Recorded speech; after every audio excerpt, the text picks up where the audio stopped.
कभी किसी काम को ना बोला किसी से, और ना बोलने के बाद सामने वाले को ऐसा लगा कि आप बहुत रूड हैं कि उसके काम को मना कर रहे हैं, या उसने जो बात कही आप उसकी बात नहीं अग्री करते हैं, तो अंदर ही अंदर आपको ज्यादा फील होता है कि मुझे ना नहीं करना चाहिए था, या मुझे उसका काम कर देना चाहिए था, या मुझे उसकी बात मान लेनी चाहिए थी। लेकिन एक्चुअल में होता क्या है ना, हम ज्यादा सोचते हैं।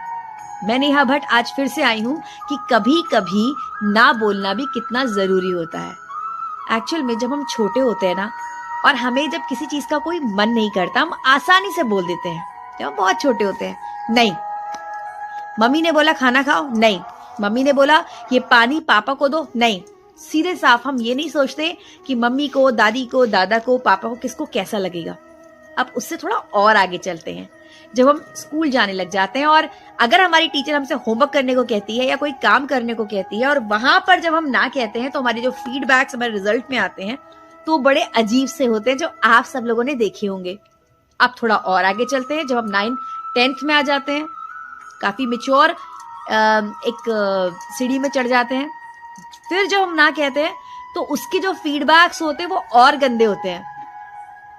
और वही जो फीडबैक्स होते हैं, चाहे वो हमारे पेरेंट्स हो या टीचर्स हो, बोलते हैं कि तुम बहुत अपनी मनमानी करने लगे हो क्योंकि तुम हमारी बात सुन ही नहीं रहे हो, जिस काम के लिए हम बोलते हैं वो काम तो तुम करते ही नहीं हो।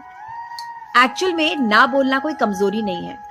कई बार हमारा माइंड जो होता है वो स्टेबल नहीं होता, कई बार हम बहुत सारी चीजें सोच रहे होते हैं, कई बार हमारा मूड ही नहीं होता है कि हम उस काम को करें। तो उसमें अपने आप को दोष देना बंद कीजिए, और ये भी सोचना बंद कीजिए कि सामने वाला आपसे क्या एक्सपेक्टेशन कर रहा है, या सामने वाला आपके बारे में क्या सोचता होगा। दुनिया में लाखों करोड़ों लोग हैं, और उनमें से शायद हजारों को आप जानते होंगे, या 100 को आप जानते होंगे, या 20 को आप जानते हैं। सबको आप खुश नहीं कर सकते हो। तो सबसे इंपॉर्टेंट चीज है कि ना को अच्छी तरीके से कहना सीखिए, अपनी खुशी का भी ध्यान रखिए, और सबसे इंपॉर्टेंट चीज है कि ना कहना आपकी कोई कमजोरी नहीं है। ना कहने का मतलब है कि एक पर्टिकुलर टाइम में अभी आपका स्टेट ऑफ माइंड उस काम को करने के लिए ठीक नहीं है, यानी आप हो सकता है मूड सही ना हो, टाइम सही ना हो, या आपका कुछ भी हो सकता है, पर अपनी खुशियों का भी ध्यान भी जरूर रखिए। ना को कहिए, नो कहना गलत नहीं है, पर उसकी क्रिएटिविटी आप कितनी अच्छी तरीके से ना करते हो वो आप पे डिपेंड करता है।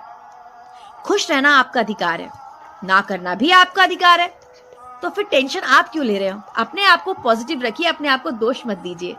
सामने वाला क्या सोचता है उसकी परवाह ही मत कीजिए, क्योंकि आप बहुत स्पेशल हो। फिर मिलेंगे, जल्दी मिलेंगे, और आपके लिए नए थॉट